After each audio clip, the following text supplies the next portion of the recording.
My name is Mariam Lambert. I'm the co-founder of Emile Foundation, but also a member of the GlobSec Women Leader Council. I stand here because when the war started in 2014, I was a European civil servant. I was having a comfortable life. I have 3 children, fantastic husband, and I felt sorry for the Ukrainian when the war started in 2014. So I watched the TV and I just had some sympathy for them. I felt absolutely guilty when the war started again in 2022, because we have done nothing to prevent that, and we allowed the Russians to do the same again and again. So in 2022, when the war started again, I decided to take a sabbatical year. I thought it would be 1 year. It's been 4 years now. After 18 years as a civil servant, I decided to do the job with my team and to be on the ground. That's my story. Our organization was created in 2011. It was just something to do next to our luxury life. We were starting to help children around the world. So we started in Kenya, in Nepal. We built orphanages. We had children there in Morocco. And when the war started, as I told you, we just stopped everything and focused 100% on Ukraine. We started in March 2022 with humanitarian aid, but this organization is running with one specific point: is everything is run by us, with us, and with the local community. So I spend a lot of time in Bakhmut, Kherson, Mykolaiv, Zaporizhia, in order to report back what is happening to the Ukrainian people. Because after 3 years, sometimes you can hear the atrocity of saying, but it's Ukrainian propaganda. And that's something we need to be on the ground and to listen to the stories and to experience that, to ensure that we need to report back as a non-Ukrainian that Ukraine is suffering. Ukraine is in a position that needs the whole world to support them, and not just the neutral countries. We really need the support of all the countries, because what is happening in Ukraine with the Ukrainian, it's a humanitarian disaster. When we started in 2022, a few years later, we heard about the children, and we decided to also work on that. Initially, we were financing some return with the institutions, with the Bring Kids Back as well, and now we are more independent, working on things which maybe some people are not working on. We just want to fill the gap, because the Ukrainian authorities, Ukrainian NGOs are doing a fantastic job. And therefore, we don't want to replicate. We just want to fill the gap, and we just want to support. So we've been working on returning the children, but not yet. We are identifying children who are mainly in Kherson Oblast, which is the Oleshki special boarding school. We are also taking care of families when they return since 2023. And that's a very important point I would like to mention. We are also trying to return children who are held in Russian prison. This is something we don't hear often, and I didn't hear that today. But you need to understand that children, when they are between 13 and 17 years old, living under occupation, if they resist of getting a Russian passport, if they don't obey to the Russian authorities, they are held in prison, as crazy as it sounds. They are all held in prison with fabricated cases, so you can understand that for those children it's an extremely complex mechanism to return them. That's one point. The second point is also the sanction. We heard today a lot that the only thing that works is sanction, is power. So we are actually gathering information with a list of people who are involved in deportation. We hear a lot about the Russian Federation, ministers, Duma, but we forget to tell you that actually there is more than that. In occupied territories, most of them are teachers, doctors, nurses. All of them are organizing those deportations. So those are the individual sanctions that we need to talk about. And another point is the advocacy program as well. We know that the Council of Europe, Parliamentary Assembly and other states are doing a fantastic job in diplomacy. But sometimes we also believe that backdoor channel could work, at least to open doors and to hand over the work to the Ukrainian authorities or to the European Union in order to continue the work. So we've been in 27 countries. And I was myself in 27 countries, to talk about the deportation is a real issue that didn't start in 2022, but in 2014. And the deportation is not just about saving children, as the Russian Federation is mentioning, but it's a real crime. They are not just taking the children, they are indoctrinating them, they are militarizing them, and they are erasing them for any identity. And those children we are talking about are from 17 months old to 17 years old. 17 months old. We have cases of a child who was deported who was taken, abducted when she was 17 months. It's been 3 years.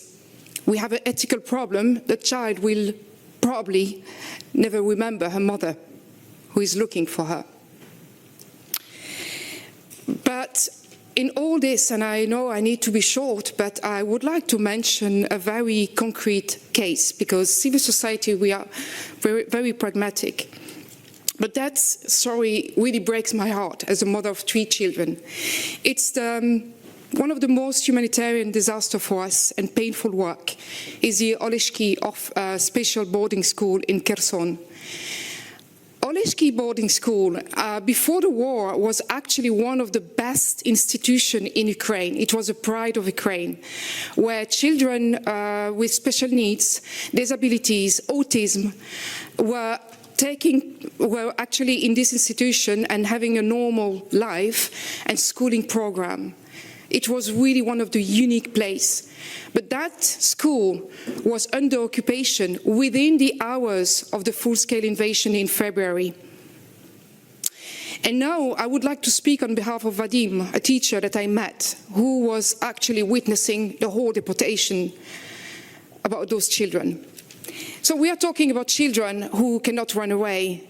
They have disabilities, they need special care, they need special medical care every single day, and they need love of their parents who didn't abandon them, as we can hear on different stories. No, those children needed to be taken care of in this institution and were seeing their parents every single day. But when the war started in 2022, the Russian came to that school. It was in summer 2022, and it was a point of no return for that school. They entered the building, they took away the Ukrainian flag, and they entered the school. They first destroyed all the drawings from the children. Anything related to Ukraine was destroyed.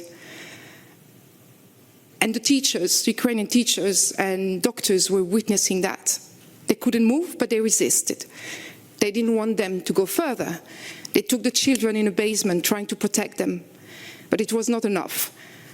And in September, they replaced the Ukrainian director by a Russian one. The same month, the kids received a visit of a doctor who was apparently conducting medical examination and trying to organize holidays in occupied Crimea. And unfortunately, in October, they started to evacuate 16 children. In November 4th, they evacuated another 12 children. In November 11, which is a very important date, it was just a few days before the deoccupation, before the Ukrainians managed to deoccupy the city, all the children were gone. We are talking about 105 children who are left vulnerable, who were just innocent people, children, and needed the parents. The teachers were left, the doctors were left with a completely ghost school. Nobody didn't know what to do. They were transferred, apparently, to occupied Crimea, to a psychiatric hospital also in Crimea, and we don't know what happened to them. Only few children returned and were found. So that work is very important for us. We are trying first to identify the families and we identified also the children, but it's a very small work in the big disaster that we are talking about. So today we are talking about 35,000 children that Natalia and Raymond mentioned. But you know, the way we are talking about that, the way we work about that, it will take maybe 50 years if we manage to return all the children.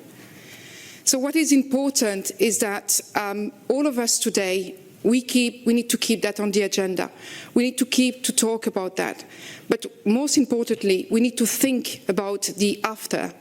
The mechanism of return includes, and that was well mentioned before, about the rehabilitation, the trauma that all those children are facing.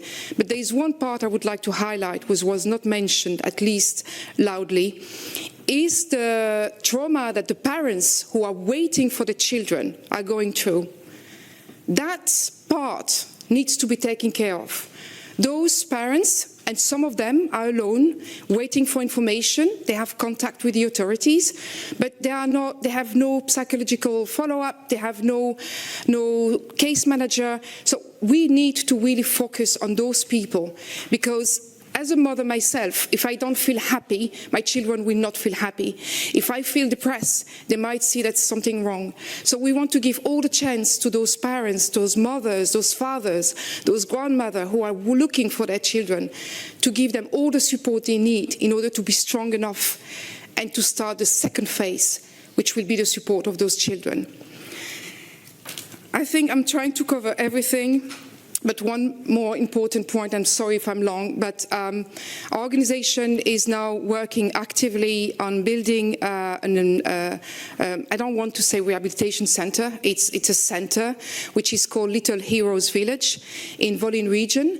And in this institution we are working with other local authorities and institutions who will be providing all the help and needs, especially for children with autism, disability, and who are returning from deportation with a really profound trauma. So we hope that in a few months we will be able to come back and to present you this village, because it's very important for us. It's a first step, but not the last one. Thank you.